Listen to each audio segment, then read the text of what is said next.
자, 이제 상법 보험편에는 이제 제일 마지막 이제 강의입니다. 이제 3강에 관한 내용인데요. 이제 자, 내용을 한번 보겠습니다. 이제 669조는요, 초과보험입니다. 그래서 이제 보험 금액이 실제 보험 계약의 목적의 가액, 이걸 이제 보험 가액이라는데요. 현저하게 초과 안 되는 데 있는데, 이 보험 금액이랑 보험 가액이랑 어떤 차이가 있냐면요, 이런 겁니다. 자, 만약에 이제 이 건물이 지금 이제 10억짜리입니다. 근데 보험을 실제 10억짜리 들려고 하니까요, 상당히 이게 이제 부담스럽긴 하죠. 그런데 이제 이 보험 가액이 10억짜리인데, 나중에 화재가 나면 20억을 타고 싶어. 그래서 이제 이게, 보험 금액 자체를요, 20억이라고 이제 이렇게 가입을 하는 겁니다. 그게 바로 이제 초과보험입니다. 근데 현저하게 초과 안 된 데 있죠. 보험자 또는 보험계약자는요, 보험료와 보험금액을 감액을 청구할 수 있고, 20억에 대해서는 어때요? 보험료도 상당히 높겠죠. 그래서 이제 이 보험료에 대해서도요, 높은 부분을 이제 감액할 수 있습니다. 근데 이제 보험료의 감액은요, 장래에 대해서만 효력이 있습니다. 이게 소급되지 않는 거죠. 그래서 이제 이렇게 둘 다 감액을 할 수 있는데, 이건 절대 소급되지 않는다. 이제 장래에 대해서만 효력이 생긴다는 겁니다. 또 일단 1항의 가액은요, 보험 계약 당시의 가액에 의해서 정한다. 그럼 보험 계약 당시의 가액이니까 요 금액을 가지고 정한다는 거예요. 일단 왜 그러냐 하면, 이게 건물 같은 케이스는요, 가격이 상승할 수도 있고, 그죠? 가격이 이제 올라갈 수도 있고, 또 노후화가 돼서 하락할 수도 있습니다. 그래서 이제 이게 가격 변동이 생긴다, 가액이 자꾸 변동이 생긴다 하더라도 계약 당시의 가액을 가지고 정해서 이게 보험 금액을 초과하지 않도록 이렇게 이제 감액을 청구할 수 있다는 겁니다. 그 개념이고. 자, 3번요. 보험 가액이, 자, 보험 기간 중에 현저하게 감소됐잖아요. 감가상각 같은 데서 감소될 수 있습니다. 그때는 이런 것 같다. 그죠? 그럼 처음에 가입할 때 초과해서 가입을 했는데, 그죠? 그때는 이제 그게 어때요? 당연히 감액 청구할 수 있는데, 처음엔 제대로 했어요. 10억짜리 실제 건물에 대해서 나 보험금 10억에 가입할래요 했단 말이에요. 근데 이게 이제 금액이 자꾸 떨어져 가지고 보험 가액이 현저하게 감소됐어요. 그럼 감소되면 당연히 어때요? 역시 이제 보험료와 보험금액 어때요? 감액할 수 있다는 겁니다. 그 개념이고. 자, 4번요. 자, 계약이 보험계약자의 사기가 나오면 무조건 무효예요. 범법행위잖아요. 그죠? 이제 범법행위를 했을 때는 그때 계약 체결은요, 전부 다 무효로 본다고 하셔야 되고. 자, 그러나 보험자는 그 사실을 안 때까지의 보험료 어때요? 청구할 수 있습니다. 아무리 그 사기치는 보험계약자 과실이잖아요. 그럼 보험계약자의 잘못으로 인해서 무효가 되면 보험금 자체는 안 줘요. 이게 소급이 돼서. 근데 그 사실 안 때까지 보험료를 받을 수 있어. 그럼 당연히 사기친 사람이 보험계약자니까 보험계약자에게 불이익을 주겠다 하는 조문이죠. 그 내용이에요. 그래서 이제 보험료는 청구가 가능합니다. 자, 요게 이제 초과보험에 관한 내용인데, 이제 문제 한번 볼게요. 자, 초과보험에 관한 설명으로 이제 옳지 않은 것, 틀린 거 고르는 겁니다. 네. 1번 보세요. 보험가액이 보험금액을 현저하게 초과한 때는 보험자 또는 보험계약자는 보험료와 보험금의 감액을 청구할 수 있다. 맞죠? 감액 청구가 가능합니다. 그죠? 틀렸네. 여기 보시면요, 이게 옳지 않은 건데, 보험가액이 보험금액을 현저하게 초과했다. 틀렸죠? 이건 이제 보험금액이, 그죠? 보험가액을 초과해야 됩니다. 그래서 이제 정답 1번이네요. 이때는 감액 청구할 수 있는 내용이 아닙니다. 나중에 뒤에 가면요, 이런 것들을 뭐라고 그러냐면 일부 보험이라고 그래요. 일부 보험. 그죠? 그래서 이제 소위 말해서 이거죠. 이게 보험 가액입니다. 그죠? 근데 보험금을 5개 가입하는 거예요. 그죠? 그래서 이제 이 보험 가액이 보험 금액을 이렇게 초과하는 겁니다. 근데 이때는요, 일단은 초과 보험이 아니기 때문에요, 감액을 청구할 수가 없습니다. 1번입니다. 자, 2번 볼게요. 보험 가액이 보험 기간 중에 현저하게 감소했죠. 그럼 보험 가액이 감소했으니까 보험금을 어때요? 감액할 수 있습니다. 라는 표현이고요. 또 3번에요. 사기 났잖아, 사기. 그럼 사기는 어때요? 무효입니다. 무효. 그 보험계약은 무효가 되는 거죠. 자, 4번요. 자, 사기로 인한 초과 보험 계약이지만, 그 무효가 된잖아요? 무효라 하더라도, 보험자는 그 사실 안 때까지 어때요? 보험료를 받을 수는 있습니다. 그래서 이제 보험료 청구할 수 있다 하셔야 돼요. 그래서 이제 답은 1번밖에 안 됩니다. 자, 그 다음 이제 기평가 보험과 미평가 보험이 있는데, 보세요. 표현 자체는요, 기평가 보험이라는 것은 일단 당사자 간에 이게 보험 가액을 처음부터 어때요? 정했다는 겁니다. 이거 보험 가액을 정한 경우. 그러면 미평가 보험은요, 평가를 안 했으니까 어때요? 이게 보험의 목적물인 보험 가액이 어때요? 일단 정하지 아니한 경우입니다. 둘 다 계약은 가능합니다. 근데 요때 나중에 자, 보험금을 지급할 때 이걸 어떻게 이제 실제 어때요?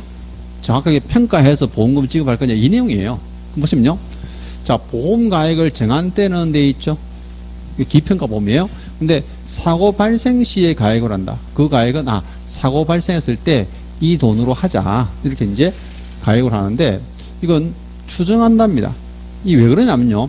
보험 가액은 변동률이 상당히 높기 때문이에요. 만약에 이제 처음에 보험 가액을 예를 들어서 10억이라고 정했습니다. 그럼 10억이라고 정하고 나서 이제 손해보험을 가입합니다. 쉽게 얘기해서 이제 화재보험을 가입하는데 요때 그냥 10억이라고 했어요. 그럼 만약에 이제 화재가 났다면요. 어때요?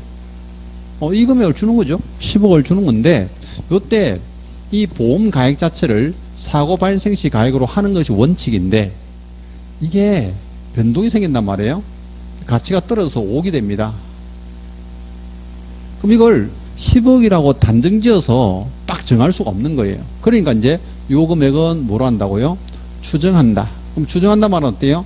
반대 결과가 나타나면 그때는 바뀔 수도 있다라는 표현에서 이제 추정한다고 봅니다. 자, 그 다음에요. 가액이 사고 발생 당시의 가액을 현저하게 초과할 때 돼 있잖아요. 요겁니다. 그때는요, 사고 발생 시의 가액을 보험 가액을 합니다. 요게 이제 예외 조항이 요거예요. 그럼 첫 번째가 원칙이고, 그죠?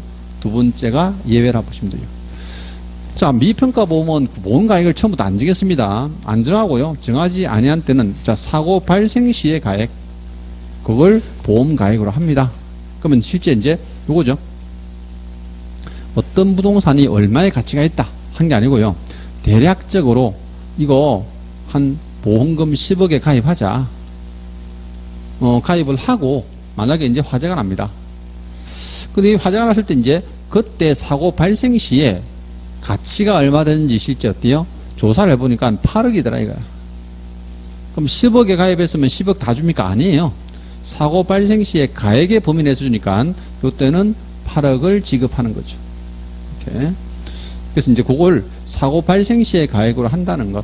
그래서 이제 언제 금액이 보험금을 지급하는 기준이 되느냐 뭐 이런 데 대한 조문입니다. 그래서 이제 그거 잘 숙지하시고요. 자, 문제 볼게요. 기평가 보험과 미평가 보험에 관한 설명을 이제 옳은 겁니다. 옳은 것. 1번요. 당사자 간의 보험 가액을 정했습니다. 기평가 보험이죠. 그 가액은 사고 발생 시의 가액으로 정한 것으로 간주한다 돼 있는데 간주하면 안 된다 했잖아요. 이건 뭐예요? 추정한다. 추정한다. 자, 여러분들이 이제 법률에 보면요.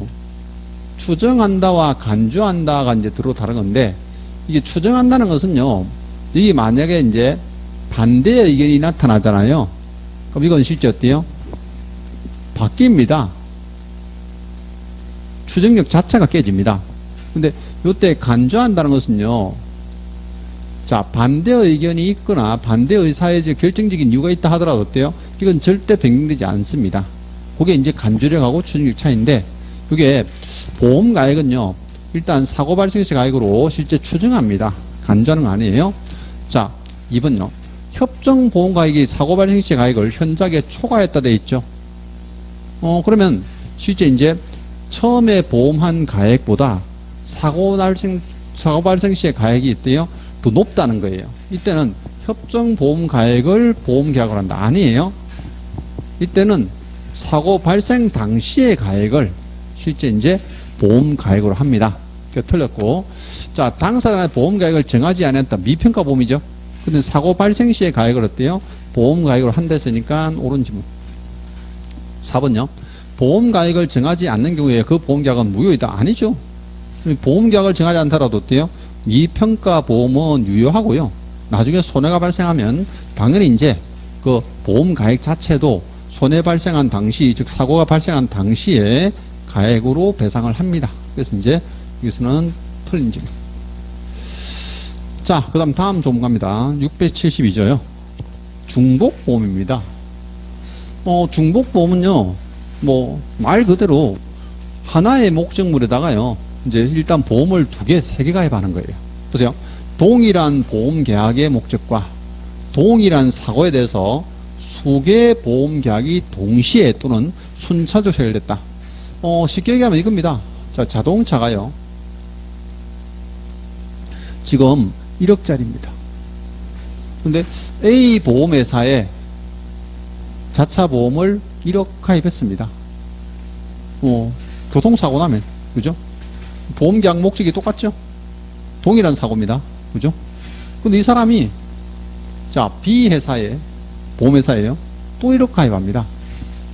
그리고 C 보험회사에 또, 그럼 수개의 보험계약이 동시에 이루어졌죠?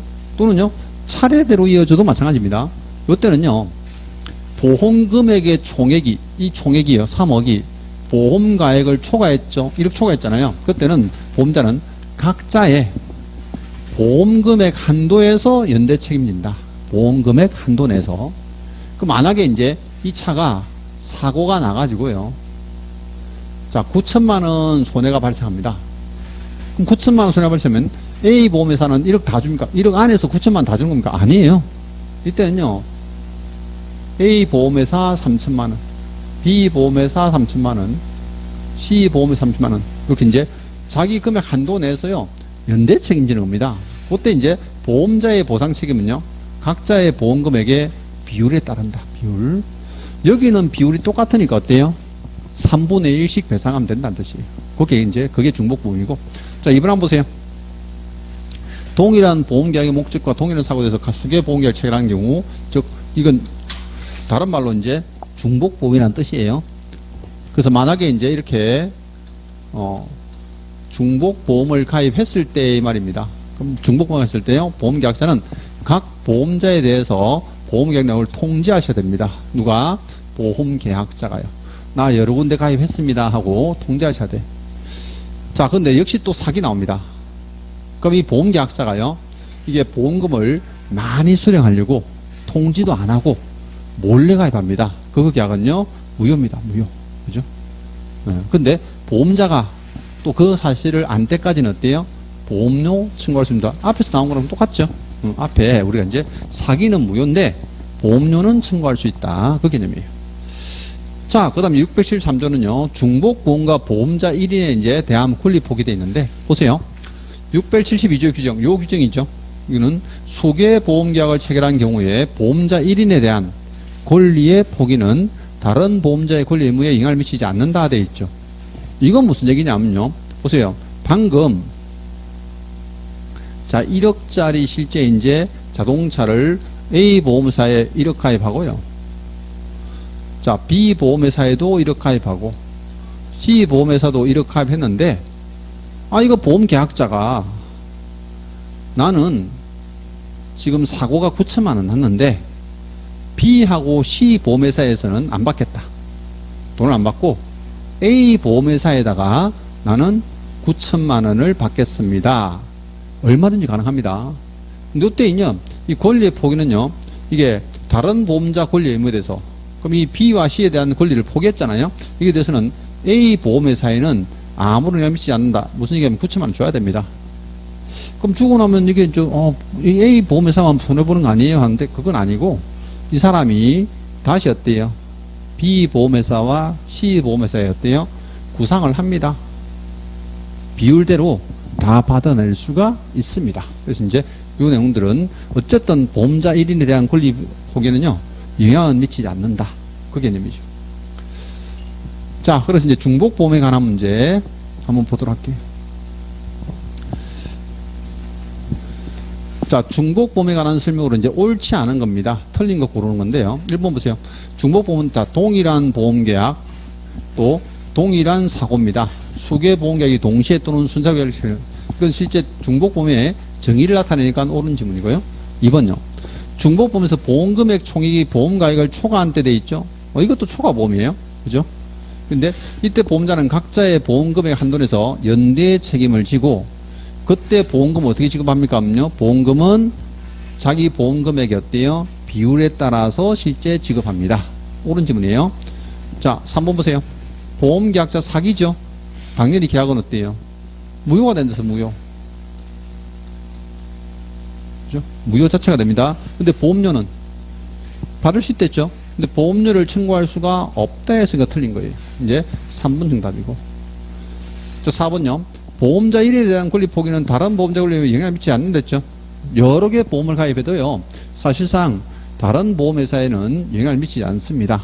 나중에 이제 보험금을 하나의 보험회사에 청구해서 받아낼 수는 있다는 거예요. 그 개념이죠. 자, 이제 초과보험의 반대입니다. 일부 보험이에요. 그죠? 자, 보험가액의 일부를 보험에 붙인 경우에는 보험자는 보험금액의 보험가액에 대한 비율, 그죠? 이겁니다. 자, 내가 이제 10억짜리 건물을 갖고 있는데, 이 10억짜리 건물을 전부 다 가입을 하면, 이게 보험료가 너무 비싸니까 나는 5억만 가입할래. 이게 뭐예요? 보험가액. 이건 뭐예요? 보험금액. 그래서 이 보험가액의 일부를 보험에 붙였죠. 이때는요, 이게 지금 10억에 대해서 5억이니까 보험금액의 보험가액에 대한 비율입니다. 그럼 이건 어떻게 됩니까? 보험가액에 대해서 보험금액이에요. 이걸 읽을 때는요, 보험금액의 보험가액에 대한 비율. 그러니까 당연히 이제 어때요? 50%다 이거예요. 이게 보상할 책임을 집니다. 보상할 책임. 그러니까 쉽게 얘기하면요, 이런 거예요. 10억의 실제 보험가액을 5억의 보험금액으로 가입을 했는데, 자, 손해가 났습니다. 얼마예요? 손해가 이제 이게 5억이 난 거예요. 그럼 손해가 5억 나면 5억에 가입했으니까 5억을 다 줘야 되는 거 아닙니까? 아니에요. 그게 아니고 이 비율에 따라서 지급합니다. 얼마 지급하는 거예요? 2억 5천만 원. 자, 요게 뭐예요? 일부 보험입니다. 일부 보험. 비율에 따라 지급하는 겁니다. 근데 당사자는요, 다른 약정이 있으면요, 보험자는 보험금액의 한도내에서 손해를 보상할 책임이 있다. 그럼 약정하면 돼. 자, 그럼 만약에 이제 10억에 대해서 5억에 가입했는데, 그럼 5억 이내에서는 전부 지급하기로 하자. 약속을 했잖아요. 그때는 당연히 이제 지급을 합니다. 그 개념이에요. 자, 문제 볼게요. 자, 일부 보험에 관한 설명은 이제 옳지 않은 거 틀린 겁니다. 1번 보세요. 보험 금액이 보험가액에 미달되는 보험 맞죠? 또 보험가액의 일부를 보험에 붙인 경우 맞죠?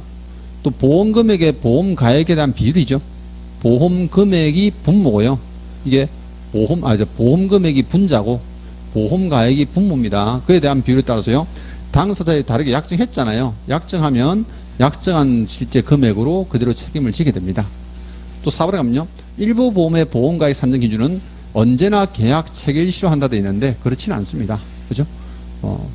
이게 산정 기준 자체가요, 이건 약정에 따릅니다. 약정에. 그래서 이제 보험가액 산정은 언제나 계약 체결시는 아니죠.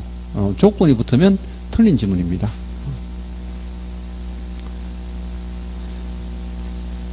자, 그다음 675조. 사고 발생 후에 목적 멸실과 보상 책임되어 있는데요. 보세요. 사고 발생 후니까 이미 사고가 발생해서 손해가 났어.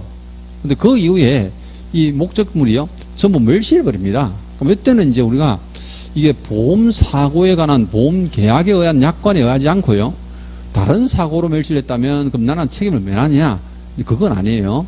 보세요. 보험 목적에서 보험자가 부담할 손해가 생긴 경우, 그럼 보험자가 부담할 손해니까 보험회사가 손해가 이제 발생한 겁니다. 예를 들어서요. 자, 이제 10억짜리, 이제 요렇게. 10억짜리 건물에 대해서요. 내가 이제 10억에 화재보험에 가입을 합니다. 그럼 화재보험에 가입했는데 진짜 불이 났어요. 불을 다 껐습니다. 이 손해가요. 5억의 손해가 발생한 겁니다. 근데 갑자기 이제 다음날 이 지진이 나가지고요. 부동산 자체가 없어져 버립니다. 멸실돼 버립니다. 이런 케이스예요. 그럼 이때는 이제 우리가 멸실됐으니까 보험금을 지급하지 않는다. 그건 아닙니다. 그래서 이제 이 보험사고 발생으로 인해서 멸실된 때도 돼 있는데요. 그 목적물이 보험자가 부담하지 아니하는 보험사고잖아요. 그럼 원래 이제 이 지진은 가입을 안 했거든요. 그럼 보험자가 부담하지 않는 이제 사고로 인해서 멸실됐다면 그때 보험자는요, 이미 생긴 손해, 요거 5억이죠. 이미 생긴 손해에 대해서 어때요? 보상할 책임을 면하지 못한다. 면하지 못한다니까 지급하라는 거예요. 보험금을 5억은 지급해라. 그 개념이죠. 자, 문제 보겠습니다. 보험의 목적에 보험자의 담보 위험으로 해서 손해가 발생한 후에 손해가 발생한 후입니다.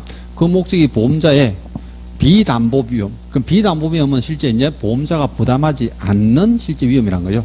그래서 이제 멸실된 경우에 보험자의 보상 책임은 되는데요. 자, 보험자는 모든 책임에서 면책된다 아니죠? 자, 보험자는 담보 위험으로 인한 손해만 보상한다 맞죠? 자기가 실제 부담하는 실제 위험에 대해서만 손해배상합니다. 근데 보험자는요, 비담보 위험은 손해배상 책임이 없죠? 보상한다 아니고요. 또 4번에 가면요, 멸실한 손해 전체를 다 보상하지 않습니다. 여기서 이제 또 우리가 흔히 알고 있는 이게 보험자가 부담하는 손해에 대해서만 배상한다. 그래 보시면 돼요. 그래서 틀린 질문. 자, 다음 조문은요, 이제 보험금 얼마 지급하느냐, 손해액의 산정 기준입니다. 자, 보험자가 보상할 손해액은요, 그 손해가 발생한 때와 곳의 가액에 의해서 산정합니다.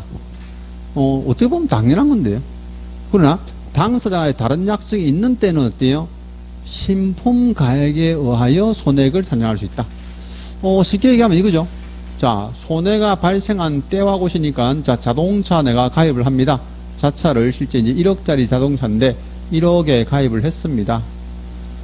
근데 얘가요, 감가상각이 계속돼 가지고요, 자동차가 6천만 원 됐습니다. 그리고 나서 사고가 발생하는 거예요. 그럼 얼마 줄까요? 6천만 원 주는 겁니다. 손해가 발생한 때와 곳이니까 그때 시점에 따라서 어때요? 가액이 정해진다는 거예요. 근데 특약을 합니다. 그때 뭐라고요? 만약에 보험사고가 발생했다. 차량이 실제 파손되거나 보험사고가 발생하면요, 이게 신품으로 다시 이렇게 사주기로 하자. 이렇게 정합니다. 그러면요, 신품으로 일단 어때요? 가액을 정해야 된다는 거죠. 이건 특약에 따라서 가능합니다. 그게 이제 다른 약정이다 라고 표현하죠. 자, 그리고 이제 손해액을 산정하는 비용, 앞에 문제 3 나왔어요. 손해액이 얼마인지 산정하는 비용은요, 당연히 보험자 부담합니다. 제가 앞에서 이제 보험계약자가 부담하는 비용이 있댔죠. 그 보험계약자 부담하는 비용은요, 정권 재교부하는 비용입니다. 그거 이제 차이점 아셔야 돼요. 자, 그 다음에요, 문제 보겠습니다. 자, 손해액 산정에 관한 설명으로 이제 옳은 것 돼 있는데, 옳은 것. 1번 보세요. 보험자가 보상할 손해액은 보험계약을 체결한 때와 곳에 가액에 의해서 산정되는데, 보험계약을 체결한 때가 아니고 언제예요? 손해가 발생한 때입니다. 손해가 발생한 때. 2번요. 보험사고로 해서 상실된 피보험자가 얻을 이익이나 보수. 이 앞에서 나왔죠. 피보험자가 얻을 이익이나 보수는 제가 뭐랬어요? 뭐 월급을 못 받았다든지 아니면 사업을 하다가 어때요? 수익금이 줄었다든지 이런 것들요. 보험자가 보상합니까? 보험사 손해액에 산입하지 않습니다. 산입해야 된다 틀렸고. 3번요. 손해액 산정에 비용이 발생합니다. 그죠? 이 보험계약자 아니죠? 보험자가 부담을 해야 됩니다. 자, 4번. 당사자 다른 약정이 있는 때는 그 신품가액. 그죠? 원래 이거 보험 실제 이제 우리가 배상하는 손해보험금요. 일단은 손해가 발생한 때와 곳의 가액으로 하는데, 약정이 있으면 어때요? 다른 약정이 있는 때 돼 있네. 때는 신품에서 손해액을 산정할 수 있습니다. 그래서 이제 4번 정답이네요. 이거는. 자, 손해액의 산정 기준 이제 다 보셨고. 자, 이제 보험료 체납과 보상액의 공제입니다. 그럼 보험료를 체납했습니다. 보험료 안 낸 거죠. 당연히 이제 이때 보험 사고 나서 보험금 지급할 때요. 그 보험료 밀린 금액만큼 빼고 줄 수 있습니다. 그 개념인데 보세요.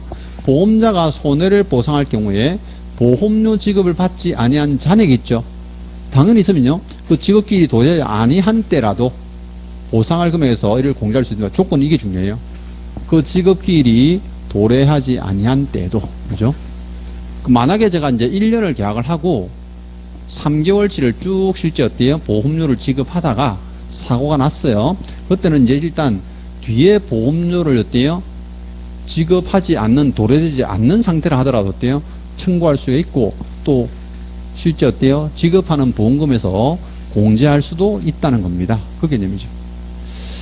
자, 문제 볼게요. 보험료 지급을 받지 아니한 잔액이 있습니다. 이때 이제 설명으로 오는 것도 있는데요. 자, 1번요. 보험자는 보험료의 지급을 받지 아니한 잔액이 있으면 보험계약을 적시 해지할 수도 아니죠.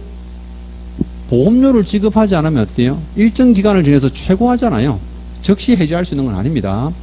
또 보험자는 지급기일이 도래하였으나 지급받지 않은 보험료 잔액, 자, 보상할 금에서 공제하여야 한다 돼 있는데 보세요.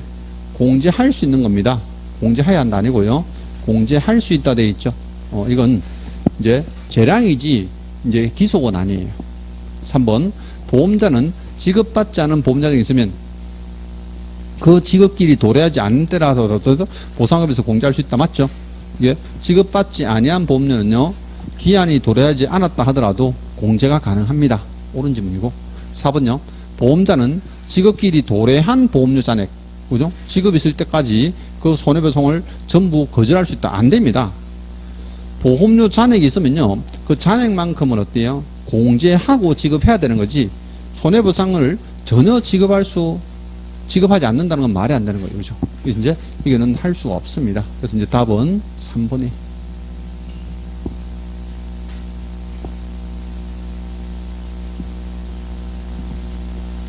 자, 보험자의 면책가입니다. 요 앞에서 한번 나온 지문에서 제가 설명드렸는데요. 이 보험의 목적이, 그죠?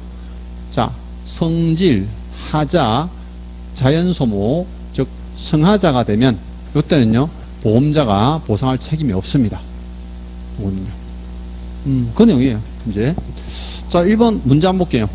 상법상 손해보험에서 면책 사유로 옳은 것을 모두 그런 것도 있는데, 자, 여기 보세요. 성질, 하자, 자연소모 있죠? 요 경우에는 책임을 면합니다. 그죠? 그래서 이제 옳은 걸 전부 다 골랐는데. 근데 보세요.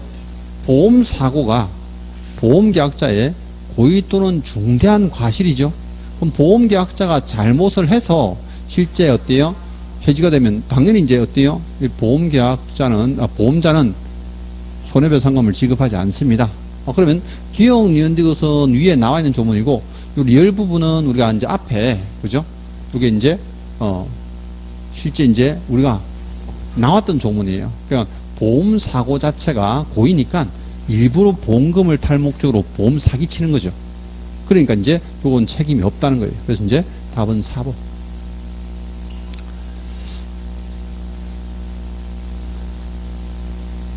자, 이제 보험 목적의 양도 갑니다. 자, 피보험자가 보험의 목적을 양도한다는 데 있습니다. 피보험자는 어때요? 자신이 이제 실제 사고가 날 이제 당사자인데, 손해가 발생하는 당사자인데요. 요때 이제 목적을 양도합니다. 그럼 내가 실제 이제 손해가 날 거를 저 사람이 손해가 나면 배상해 주세요 하는 건데요. 이때 양수인은 보험계약상의 권리 의무를 어때요? 전부 다 선계한 것으로 추정합니다. 그럼 개인과 개인 간의 일단 권리 의무에 대해서 주고받았으니까 그거를 정확하게 너희들이 실제 주고받은 거 승계한 거는 정확하게 이제 그래 한 것으로 본다고 하지 않습니다. 추정한 데서니까 어느 한쪽이라도 어때요? 반대 의사가 있으면 이 추정력은 깨집니다. 그래서 이제 이거 승계한 것으로 추정한다. 이 표현이 중요한 거고요. 그 다음에 2번 보세요. 2항에 보면 자, 보험의 목적의 양도인 또는 양수인은요. 또는이니까 양도인, 양수인 한 사람이죠.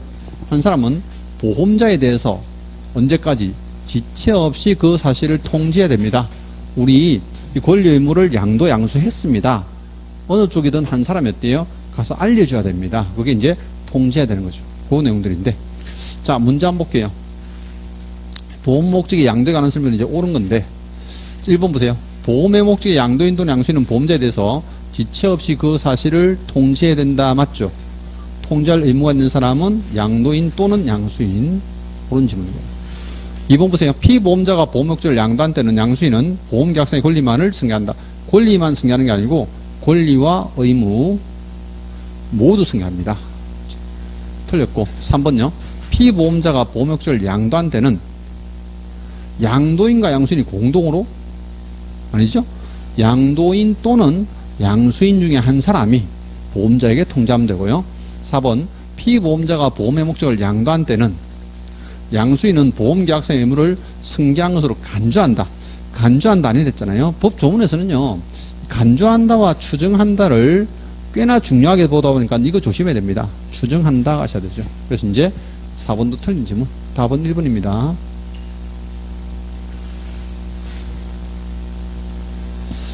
자, 이제 손해 방지 의무입니다. 그럼 이제 무조건 손해가 나도록 가만히 앉아서 기다리고 나서 손해가 발생하면 보상을 받는 겁니까? 그렇지 않습니다. 자, 보세요.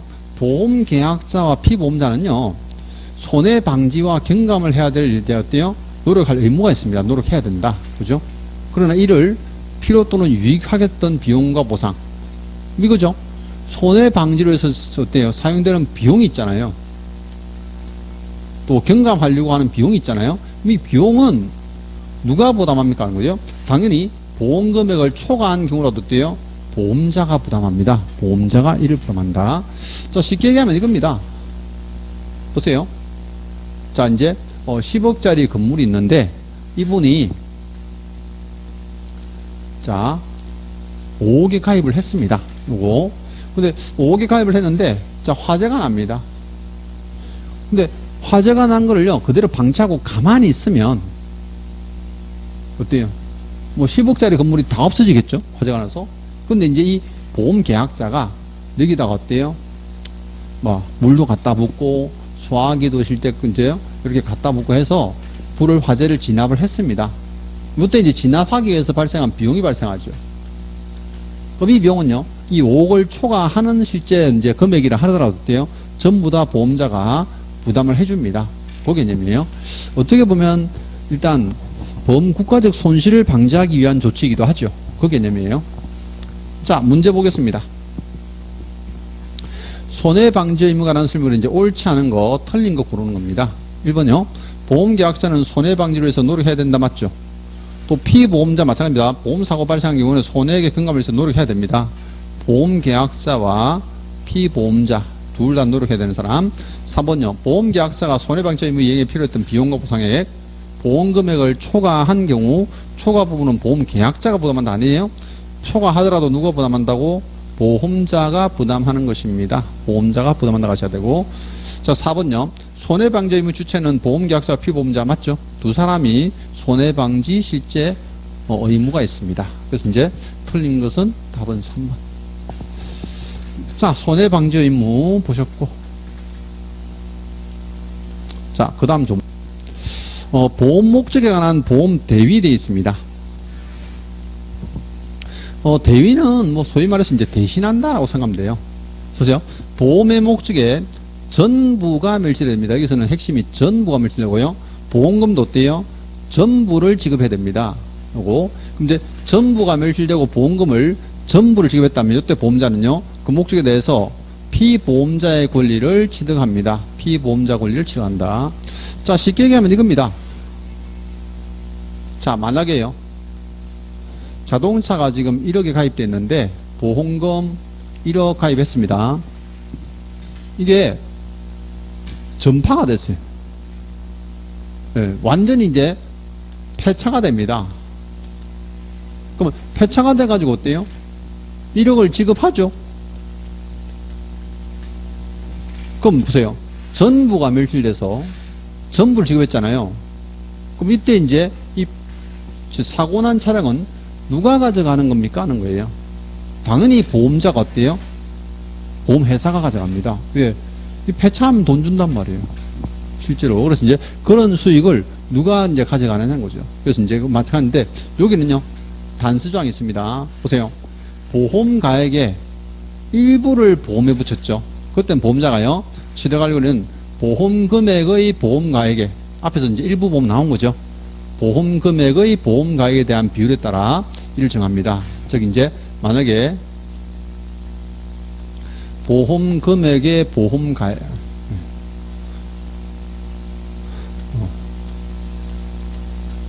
보험금액의 보험가액에 관한 실제인지 비율이죠. 그럼 만약에요, 일부 보험을 가입했는데, 10억짜리를 5억에 가입했는데 어때요? 실제로 어때요? 전부 멸실되고요. 보험금 전부 다 5억 지급했습니다. 그럼 이 남아있는 것에서 내가 보험자가 이 권리를 다 취득합니까? 그건 아니에요. 그 자기가 취득하는 것도 얼마까지만, 50%까지만 어때요? 이게 목적물을 취득한다는 겁니다. 그게 이제 비율에 따라 이를 정한다. 일부 보험은 그래 됩니다. 자, 그래서 이제 요 내용들. 자, 이제 우리가 문제 봅니다. 이제 보험대위, 잔존물 대위를 한다. 나중에 이제 농업재해보험법이요. 실제로 가시면은 이 잔존물 대위, 이런 내용들이 나옵니다. 이제 옳지 않은 것, 틀린 것 고르는 거예요. 1번 보세요. 보험의 목적의 전부가 멸실된 경우, 보험대위가 인정된다. 맞죠? 또 이건요. 피보험자가 보험자로부터 보험금액의 전부를 지급받은 경우, 그죠? 잔존물을 임의로 처분할 수 없다? 임의로 처분할 수 없죠. 당연히 이제 이 권리는 누가 취득하니까? 보험자가 권리를 취득하니까요. 그죠? 그 개념이고. 3번요. 일부 보험의 경우에는 잔존물 대가 인정되지 않는다. 인정된다 했잖아요. 그게 이제 비율에 따라서 정해지는 거지, 아예 인정되지 않는 것은 아닙니다. 그래서 이제 틀렸고, 답은 3번이네요. 4번. 보험자가 보험금액의 전부를 지급한 때, 잔존물에 대한 권리는 물권 변동 절차 없이 어때요? 보험자가 가져갑니다. 이전하게 된다. 물권 변동 없이라는 것은 실제 이제 우리가 뭐 등기를 옮겨줘야 된다든지 이런 것들 아니에요. 등록한 거를 실제 뭐 옮겨줘야 된다든지 그런 절차, 법적 절차가 없이 일단 보험자의 소유권으로 취득한다는 거예요. 그래서 이제 이전된다. 옳은 지문입니다. 이제 이 보험 대위에 관한 부분. 자, 그 다음 조문요. 제3자에 의한 실제 보험 대위입니다. 보세요. 손해가 제3자의 행위로 이제 발생합니다. 그럼 쉽게 얘기하면요, 이겁니다. 자, 역시 이제 10억짜리 건물이 있는데 이 사람이요, 화재보험에 10억을 가입을 합니다. 근데 어떤 사람이 어때요? 이게 제3자가 방화를 했습니다. 그리고 그럼 제3자가 방황을 해가지고 실제 손해가 나버리잖아요. 그때 이제 보험금을 지급하죠. 이때 이제 만약에요, 보험회사가 보험금을 딱 지급하고 나면, 그죠? 이게 보험자는요, 지급한 금액 한도는 제3자에 대한 보험계약자나 또는 이제 피보험자의 권리를 취득한다 돼 있죠. 원래 이게 실제 건물이 갑의 거고요, 이게 보험회사가 A이고 제3자인 을이 이제 만약에 방화를 했다면 갑은 당연히 누구한테요? 을한테 10억 내놔라 할 수 있죠. 원래 그렇잖아요. 근데 이 사람한테 달라는 게 아니고 보험금을 받아가 봅니다. 이게요. 보험금 받아가면 누구한테 권리가 이전된다고요? 당연히 이제 보험회사에. 그래서 이제 이 제3자에 대한 보험계약자란 피보험자가 갖고 있는 권리를요, 보험자가 취득하는 겁니다. 보험자가 이렇게 취득하는 거예요. 근데 보세요. 이것도 마찬가지. 앞에 이제 나온 조문에 이제 일부인데, 보세요. 다만 보험자가 보상금의 일부를 지급했잖아요. 전부가 아니고 일부 지급하면요, 역시 마찬가지입니다. 피보험자의 권리를 침해하지 아니한 부분에서 권리를 행사할 수 있습니다. 요거는 그러면 일부 지급하면 당연히 일부에 대해서만 행사할 수 있겠죠. 그 개념이에요. 자, 2번요. 근데 이거 단수조항이죠. 보험계약자나 피보험자의 일항에 따른 권리가 그와 생계를 같이 하는 가족입니다. 그러면 생계를 같이 하는 가족으로 인해서 어때요? 손해가 발생합니다. 이때는요, 일단 보험자는 권리를 취득하지 못합니다. 이게 자기가 그 사람에게 청구할 수는 없다는 거죠.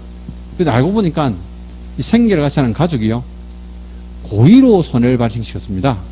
그때는 보험자는요, 당연히 이제 권리를 취득합니다. 그러지 않다 했으니까.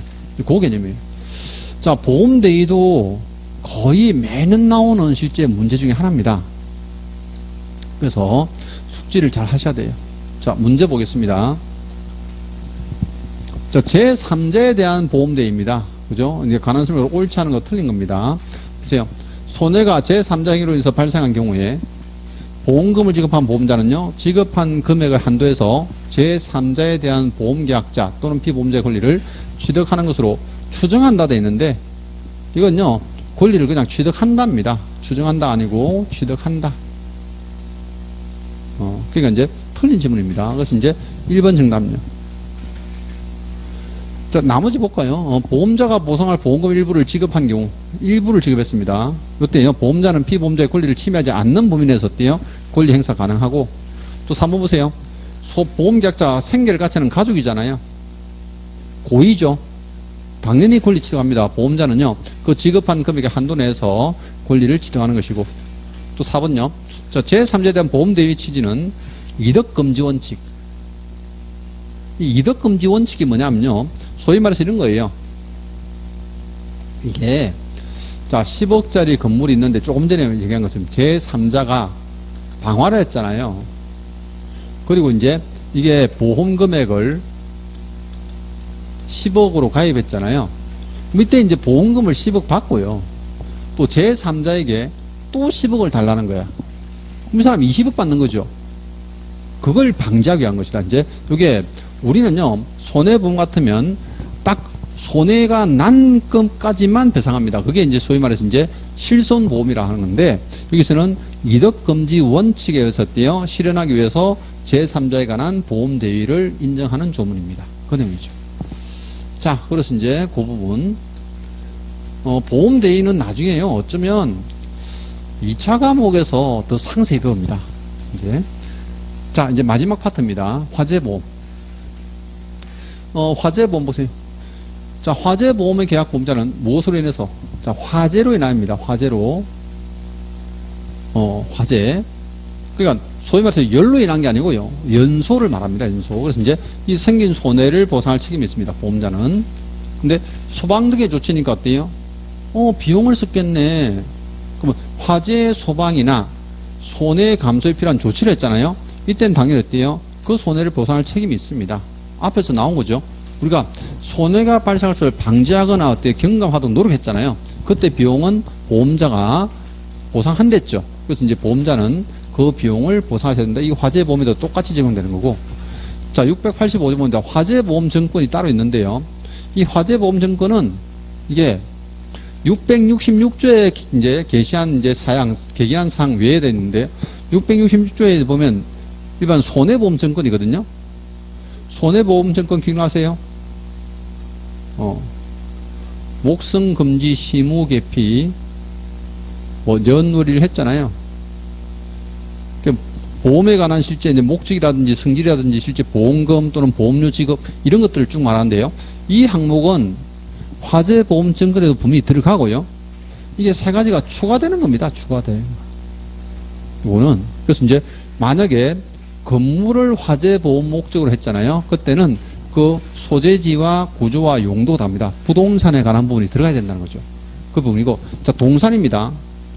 그럼 동산을 만약에 화재보험의 목적으로 했다면요, 그 좋지 않은 장소가 뭐랬대요? 소재지를 말하는 거죠. 또 상태 어때요? 상태나 구조나 뭐 같은 얘기인데 또 용도 나오죠. 그럼 결국은 건축물이나 동산들은요, 항상 정확한 위치에 어떤 용도로 지금 사용되고 있는 상태인지 그걸 기록하라는 겁니다. 정권에다가. 그리고 3번에 보면요, 보험 가액을 정했다면 그 보험 가액 기재해야 됩니다. 이 보험 가액이 정확해야지 화재가 났을 때 얼마를 보상할지 계산할 수 있기 때문입니다. 그게 이제 일반 정권에다가요, 요 세 가지를 추가하는 겁니다. 추가. 자, 그래서 이제 요 화재보험에 관한 부분 문제를 보겠습니다. 조금 전에 제가 말씀드린 거예요. 이거는 이제 일반 손해보험 증권에 어때요? 들어간 항목, 이 금액에다가 조금 전에 보신 대로 이제 화재보험은 세 가지 항목이었대요. 추가되는 겁니다. 추가. 이제 그래서 요거 이제 앞에 제가 이제 외우시라고 뭐 목성 금지, 시무 개피 이렇게 그죠? 연월일이라고 이제 제가 말씀드렸죠. 외우셔야 됩니다. 이거는 어쨌든 뭐 매년 출제가 되는 거라서.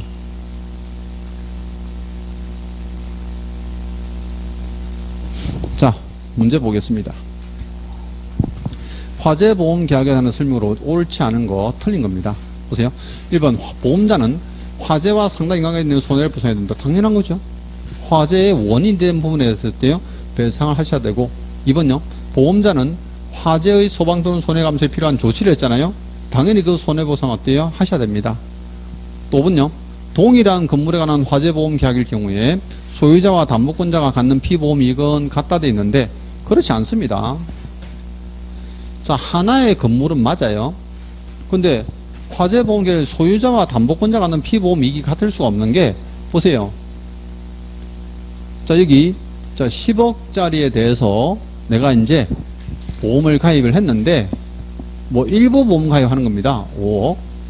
근데 여기 알고 보니까 저당권이 3억 설정되어 있는 거예요. 근데 화재가 나가지고 전소가 됩니다. 이거. 그럼 전소가 되면요. 일단 5억에 가입했으니까 얼마 주는 거예요? 5억 지급하는 거죠. 그럼 이 5억 보험금에 대해서요. 이 저당권자는 어때요? 자기의 채권을 행사할 수 있는 거죠. 저당권은 원래 이게 부동산에 실제 이루어지는 권리지만 이게 부동산의 성질이 바뀌어도요.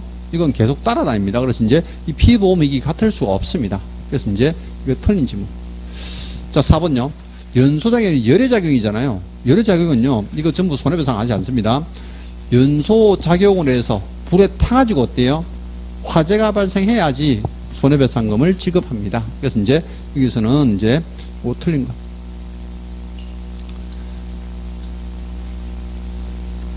자, 이제 두 번째 문제예요. 뭐 화재보험증권입니다. 화재보험증권은 일반 손해보험증권에 세 가지 항목이 추가된다 했잖아요. 그걸 이제 옳은 것을 모두 고른 거 되어 있습니다. 자, 기억력. 보험계약자의 주소, 성명 맞는데 주민등록번호 안 들어간댔죠. 개인정보보호법에 따라서요. 이건 들어가지 않습니다. 그래서 이제 틀린 지문이요. 근데 기억이 없는 게 뭐예요? 3번밖에 없어요. 하나만 잘 찾아도 박스 문제는 어떻게 맞출 수 있습니다. 그럼 니언디거 리얼이 다 들어가야 된다는 건데 보세요. 보험기한을 정할 때는 그 시기와 종기 시자로 된 거예요.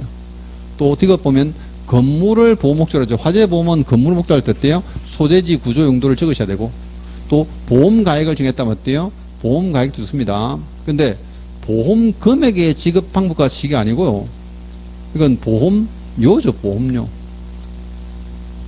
그럼 보험료의 지급 방법을 쓰는 거니까 당연히 이제 미음 틀렸습니다. 옳은 것은 일단 니언디거 리얼만 옳은 거예요.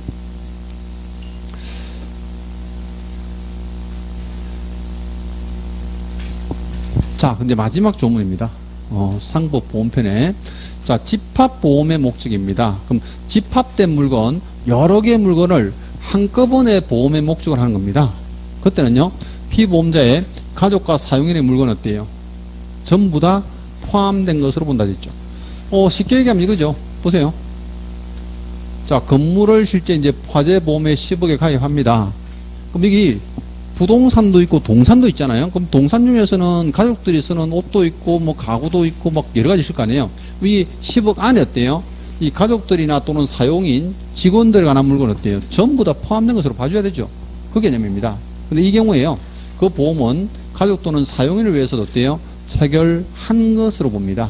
요거는. 그래서 이제 이 가족이나 실제 사용인들의 물건에 대해서도 사고가 나면 어때요? 전부 배상하라는 표현입니다. 그게 집합보험의 목적이고. 자, 동전 나오는데요. 우리가 동전이 뭐 500원짜리 동전 이게 아니고 동일하다는 거예요. 동일하다. 전에 앞의 내용과 동일합니다. 이게 동전인데 보세요. 집합된 물건을 일괄의 보험 목적으로 합니다. 근데 그 목적에 속한 물건이요. 보험기간 중에 수시로 교체가 됩니다. 교체가 된다는 건 뭐냐면요. 보세요. 여기 창고가 있습니다. 창고가 있는데 이분이 농사를 지어가지고요. 여기에 사과를 보관을 합니다. 그럼 보관된 사과가요. 이게 이제 1톤이라고 볼게요. 그래서 1톤하고 창고에 관한 가치하고 합쳐서 어때요? 내가 요거 1억에 가입할게요 하고 이제 보험 가입했단 말이에요. 근데 이 사과라는 것은 수시로 팔고 사고 팔고 이제 어때요? 이게 재배를 해가지고 계속 어때요? 보관을 하잖아요. 그럼 수시로 이게 교체가 됩니다. 그러면 교체될 때마다 가치를 따로 평가해서 계속 보험료나 또는 보험금을 조정합니까? 그렇지 않습니다. 이건요, 보험 사고가 발생하면요, 그때는 현존한 물건, 그죠? 요거는 보험의 목적에 포함됩니다. 요거는. 그럼 지금 현재 요거 갖고 있는 물건 가지고 어때요? 보험 사고 발생했으니까 그렇게 보험금을 지급한다는 거예요. 그게 이제 전의 내용과 동일화돼서 짧게 어때요? 동전이라고 표현한 겁니다. 요거는. 자, 이제 마지막 조문인데 문제 한번 볼게요. 자, 집합보험에 관한 설명으로 옳지 않은 겁니다. 틀린 거예요. 1번 보세요. 집합보험은 집합된 물건에 일관하여 보험 목적으로 한다. 정의입니다. 정의. 옳은 지문이고. 자, 보험 목적에 속한 물건이 보험 기간 중에 수시로 교체된다. 이거 동전에서 나온 거죠. 그 보험 계약의 체결 시에 현존한 물건은 보험 목적에 포함된 것으로 한다. 그죠? 그래서 보험의 목적에 속한 물건이 보험 기간 중에요. 수시로 교체되더라도 어때요? 보험 계약 체결 시에 현존한 물건. 틀렸죠? 보험 계약 체결 시 현존한 물건이 어때요? 보험 사고가 발생한 당시입니다. 그럼 보험 사고가 발생한 당시에 이제 요 현존한 물건이요. 이때는 보험의 목적에 포함된 것으로 봅니다. 그래서 이제 2번 틀렸고요. 3번 피보험자의 가족과 사용인의 물건 어때요? 집합보험에 포함된댔죠. 당연히 포함된 것으로 한다고 봤고요. 4번 보세요. 보험 목적에 피보험자 가족이 물건이 있습니다. 당연히 그 피보험자의 가족은 어때요? 보험계약을 체결한 것으로 봅니다. 네, 그 내용들 3, 4번 다 옳은 지문이에요. 답은 2번이죠. 자, 이래서 이제 상법 보험편 수업은 다 끝이 났습니다. 이제 나중에 시험 칠 때 잘 참고하시고요. 저는 다음에 뵙겠습니다. 수고했습니다.